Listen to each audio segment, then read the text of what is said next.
In this week's parashat Miketz, Yosef HaTzadik gets elevated to Mishnah Lamelech. He's now the second in command of Mitzrayim. And we spoke a couple of years ago, a longer Dvar Torah about the Egyptian circumcision.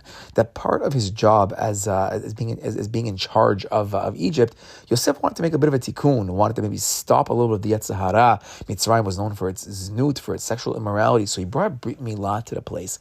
So I was thinking this year, maybe we can like connect this to another idea we spoke about last year on Parashat Vayishlach. In Parashat Vayishlach, we had the terrible, terrible story of Dinah being raped by Shechem, and then Shechem and his father Hamor, they come to Yaakov. They want to make a peace treaty. Let's marry each other. Let's make what we spoke about a ta'arovet. Let's mix together. Our sons will marry your daughters. Your sons will marry our daughters. We'll become one big mishpacha, one big happy family. And Yaakov at that point had taken a step to the side, let his sons come along, and his sons ostensibly they agreed to this plan. They said, okay, yeah, we'll do this. You guys just do a Brit Milah because, you have to be holy, you have to be made kosher, you have to get rid of your Gidin Asher, so to speak, spiritually. You got to make yourself kasher, convert, and then we'll marry into each other.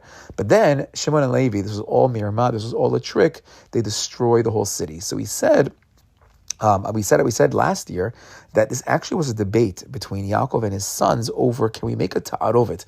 Can we make a mixture and make it holy? And can we really get these non-Jews, convert them, bring them over and create that? Or do we say a little bit different? Do we say that we have over here ourselves a Jewish people and we're a separate people, we're a special people, and you can't have these rapists and these terrible people. There's no tikkun, there's no coming together. And the brothers were like, we're an Am Yisrael, we're a nation, we're a Bnei Yisrael, we're a family that protects each other, that stands up for each other, and we need a certain level of separation.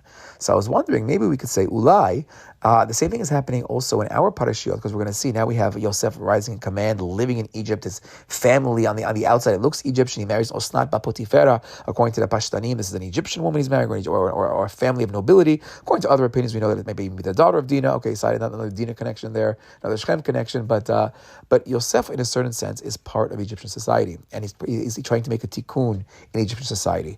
But we know in next week's parasha Vayigash, we've spoken a lot about the debate between Yehuda versus Yosef, that the Yehuda type people say, no, we Jews need to be separate. We have to set up a separate place in Egypt. It's true, we're all going to move down, the 70 people, the family's going to move down to Egypt, but we're going to stay separate. We want an area called Goshen. We want a place where we can have our own sniyut, our own peoplehood, our own Jewish nation, our own little shtetl, our own little Jewish community, and we're going to have ourselves Goshen. And while Yosef is the one living in Egypt, he's part of the politics of Egypt, he's kind of on one level assimilating into the culture, on the other hand, not assimilating, meaning totally staying Jewish. That's where we bless our kids to be like Ephraim and Menashe. He's being a total Jew in the outside society. So I'm wondering, we always have the Yosef Yaakov connection, that the flame and the fire and the flame, that Yosef is the continuation of Yaakov in many kinds of ways. He's the miktzat of.